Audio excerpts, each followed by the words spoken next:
Well, praise the name of Jesus. What a wonderful day we have this day to honor and lift up the name of Jesus, the name that's above all names. I'd like to encourage you today from Matthew chapter 5 and verses 23 and verses 24. Matthew 5 verses 23 and 24. It says, "Therefore, if you bring your gift to the altar, and there remember that your brother has something against you, leave your gift there before the altar and go to your father. First be reconciled to your brother, and then come and offer your gift."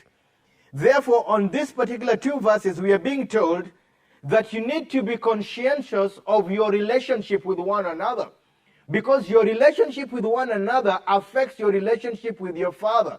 That's why Jesus was saying, if you have your gift that you have brought to the altar, and you have remembered that you have aught against somebody, or you have an issue with somebody, leave your gift first and go be reconciled. Why? Because your relationship with one another is going to affect your relationship with your Father. In other words, your horizontal will affect your vertical. Therefore, Jesus is saying, be mindful of your relationship with one another. Treat one another as great treasures before the Lord. Why? Because we are.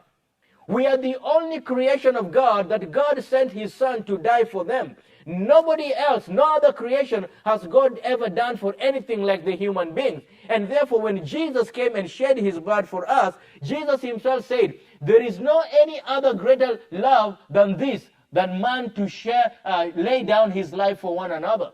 So Jesus laid down His life for us because we are worthy before God. And God saw it that we are treasures before Him. Therefore, we need to honor one another. Don't live your life in offense. Don't live your life in turmoil. Don't live your life murmuring and gossiping and complaining about your fellow believers and fellow human beings. Because when you do so, it's affecting your life with God. And Jesus said, don't bother yourself talking with God if you cannot repair your relationships with one another. So many times you see some people who don't care about other people. They only care about their life with God. But here Jesus is telling us, no, your life with one another will affect your life with God. If you're struggling from hearing God, if you're struggling from experiencing God's best, well, I would like to encourage you. Stop that and begin to mend your relationships with one another. Why? Because God cares about that so much. That's why Jesus said it. Jesus said, I only say what I hear my Father say. Jesus was saying, I know you want to be in fellowship with my Father. Who is your Father? I know you want to be in communion with us. But in order for you to do that, you have to mend your relationships with one another. To the effect that He's saying, when you have a gift you're bringing to the altar, leave it over there. Don't present it before God until you have repaired or fixed your relationships with one another. Therefore, this day I'd like to encourage you. Are you living well with your spouse? Are you living well with your children? Are you living well with your fellow believers at your local church? Are you living well with the people of your community?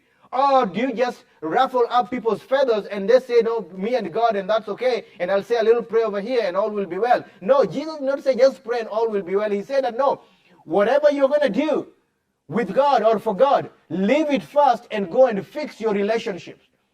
You need to take that, and God takes it seriously, so you need to take it seriously so you can see the power of God operate in your life and in the lives of those people who are around you. So today I'd like to encourage you. Make amends or repair the places that have already been fixed and you're aware about them. Don't overthink it, just do it and let God work on your behalf. When you go, God begins to work. Therefore, this day, take the opportunity to fix them and let God work on your behalf and cause things to happen in your life. You stay blessed and have a wonderful day.